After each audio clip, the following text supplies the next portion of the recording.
Haleluya, salam, selamat malam. Salam sejahtera bagi Bapak Ibu saudara-saudara dimanapun berada. Tentunya mulai Sabang sampai Merauke, Tuhan Yesus memberkati. Haleluya. Malam ini Bapak Ibu saudara, saya kembali si Om Bing John Charles. Saya ingin berbincang-bincang Bapak Ibu saudara, bagaimana tentang makna Natal yang sudah sampaikan beberapa saat sebelumnya, yaitu Bapak Ibu saudara, makna Natal yaitu yang sesungguhnya adalah makna bagaimana gambaran Tuhan Yesus Kristus yang lahir di kandang domba, yang telah diletakkan di dalam palungan dalam kandang domba, yang menuju kepada kesederhanaan dan kerendahan hati. Tapi yang ironisnya Bapak Ibu saudara, tidak sedikit makna Natal itu jadi berubah arti, di mana Bapak Ibu saudara merayakan Natal dengan kemewahan, ataupun umat-umat Tuhan yang pada dasarnya, yang pada umumnya di dalam bernatal itu Bapak Ibu saudara hanya sibuk memikirkan untuk pribadinya masing-masing, yaitu sibuk memikirkan beli baju baru, sibuk memikirkan sesuatu yang baru di saat hari perayaan Natal. Memang tidak salah Bapak Ibu saudara jika kita merayakan Natal rindu memiliki baju baru, sepatu baru, ataupun sesuatu hal yang baru. Tetapi yang jadi masalah Bapak Ibu saudara, kita melupakan orang-orang yang butuh pertolongan Bapak Ibu saudara. Sementara kita asik dengan memikirkan diri kita sendiri, yaitu beli baju baru, sepatu baru, sementara orang-orang miskin terabaikan, terlupakan oleh kita, hanyalah karena kesibukan-kesibukan untuk pribadi kita dalam bernatal Bapak Ibu saudara. Demikian juga dalam hal acara-acara Natal. Saya rasa Bapak Ibu saudara, jika kita mengadakan perayaan Natal, saya rasa Bapak Ibu saudara tidaklah terlalu penting kalau kita merayakan Natal itu terlalu meriah, terlalu mewah, terlalu megah. Sebab Bapak Ibu saudara, kita lihatlah kedatangan Tuhan Yesus Kristus, kelahiran Tuhan Yesus Kristus di kandang domba, yaitu tidak lain daripada Bapak Ibu saudara yang telah lahir di kandang domba dan di dalam palungan. Gambaran daripada kerendahan hati, gambaran daripada kesederhanaan, itulah yang sesungguhnya makna Natal Bapak Ibu saudara.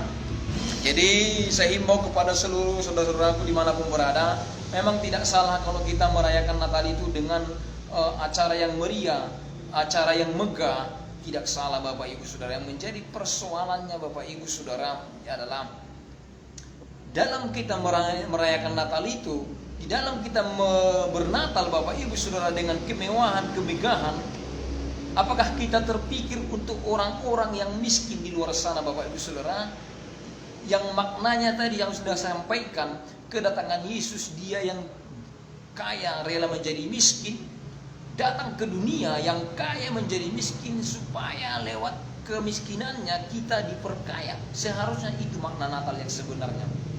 Tetapi tidak sedikit Bapak Ibu saudara dalam momentum Natal-Natal Bapak Ibu saudara hanyalah seremonial yang begitu memikirkan diri sendiri, bagaimana acara supaya megah, bagaimana acara supaya meriah, bagaimana saya supaya bisa beli sepatu baru, bagaimana saya supaya bisa beli baju baru dalam rangka Natal. Itu saja yang kadang-kala terpikirkan oleh kita umat Tuhan Bapak Ibu saudara. Sementara banyak orang-orang yang membutuhkan pertolongan lewat kehidupan kita Bapak Ibu saudara. Haleluya.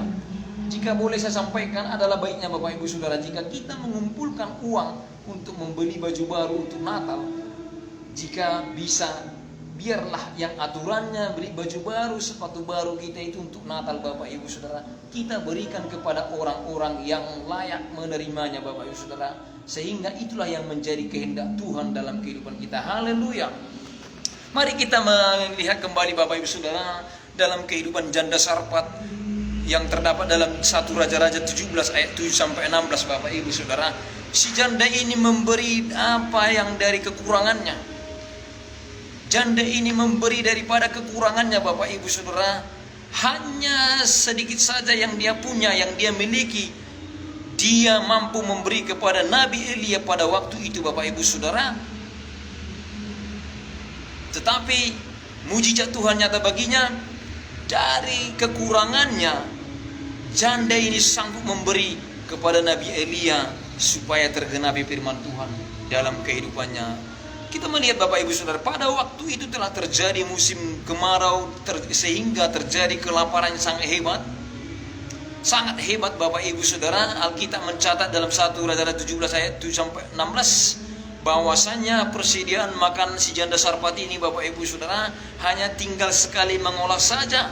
Tinggal sekali mengolah saja, sehingga di saat diolah makanan tepung ini yang dalam tempayan dan minyak dalam buli-buli, sekali mengolah saja dan mereka akan mati karena tidak ada lagi persediaan makanan, yang artinya terjadi kekurangan, keterbatasan pada waktu itu. Tapi puji nama Tuhan, dengan iman, dengan sukacita, janda Sarfat ini memberi Nabi Elia daripada kekurangannya itu Bapak Ibu Saudara. Janda Sarfat ini mengolah makanan itu, sekalipun sewaktu-waktu itu tidak ada lagi persediaan yang lain, tetapi janda ini memberi daripada kekurangannya kepada Elia. Elia makan daripada tepung roti yang diolah oleh janda ini. Terjadi mujizat, sehingga sampai waktu yang ditentukan janda ini terbela, terpelihara selama musim kelaparan. Lain halnya lagi dengan kita Bapak Ibu Saudara. Terkadang kita tidak bisa memberi, kita sibuk mengumpulkan segala sesuatu untuk kepentingan kita sendiri. Kita sibuk memikirkan kepentingan kita sendiri. Sudah saya singgung tadi Bapak Ibu Saudara, dalam rangka Natal, mungkin mulai bulan 1 sampai bulan 12 kita sudah mengumpulkan dana begitu banyak, mungkin untuk beli sesuatu yang baru bagi kita, ataupun mungkin untuk rangkaian-rangkaian Natal, ataupun persiapan acara Natal yang begitu meriah. Adakah kita terpikir untuk menolong orang-orang yang layak ditolong Bapak Ibu Saudara? Adakah kita terpikir untuk memberi makan orang-orang susah? Adakah kita terpikir untuk berbagi dengan mereka yang membutuhkan pertolongan? Jika demikian Bapak Ibu Saudara, saya percaya jika kita memikirkan orang-orang miskin, orang-orang yang susah, itulah makna Natal yang sesungguhnya. Saya singgung tadi Bapak Ibu Saudara, kedatangan Tuhan Yesus Kristus telah pertama sekali diberikan contoh gambaran aplikasi, yaitu lahir di kandang domba dan di dalam palungan, yang artinya hidup dalam kesederhanaan dan kerendahan hati.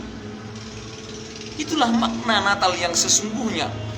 Sehingga saya mengajak kita Bapak Ibu Saudara umat Tuhan dimanapun berada, dalam kita merayakan Natal yang sekali setahun Bapak Ibu Saudara, tepatnya di bulan Desember 24-25, biarlah makna Natal yang sesungguhnya itu yang kita kerjakan Bapak Ibu Saudara, supaya kehendak Tuhan nyata bagi kita, rencana Tuhan nyata bagi kita, kerinduan Tuhan nyata yang kita kerjakan Bapak Ibu Saudara, yaitu makna Natal yang sesungguhnya hidup dalam kesederhanaan, hidup dalam kerendahan hati, yang artinya biarlah kita merayakan Natal sesederhana mungkin dan dalam kerendahan hati, dan kita boleh berbagi dengan orang-orang yang layak menerimanya Bapak Ibu Saudara.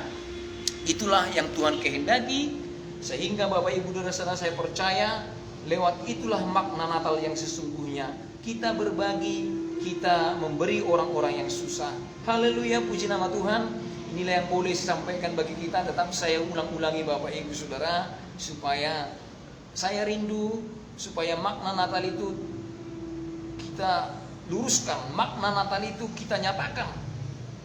Kan sudah digambarkan Yesus lahir di kandang domba. Tetapi saya ulangi, Yesus lahir di kandang domba di dalam palungan, yang menggambarkan kerendahan hati dan kesederhanaan. Berarti memang Natal itu harus sederhana, dan Natal itu harus memiliki kerendahan hati, dan Natal itu harus berbagi, sama dengan Yesus yang kaya rela menjadi miskin supaya kita diperkaya. Haleluya, puji nama Tuhan. Shalom Bapak Ibu Saudara dimanapun berada. Salam sejahtera bagi Bapak Ibu Saudara. Biarlah saat ini ataupun tahun 2021 semakin Tuhan nyatakan kemurahan bagi Bapak Ibu Saudara, semakin giat beribadah, semakin giat memuji Tuhan, semakin giat melayani Tuhan, semakin giat berdoa.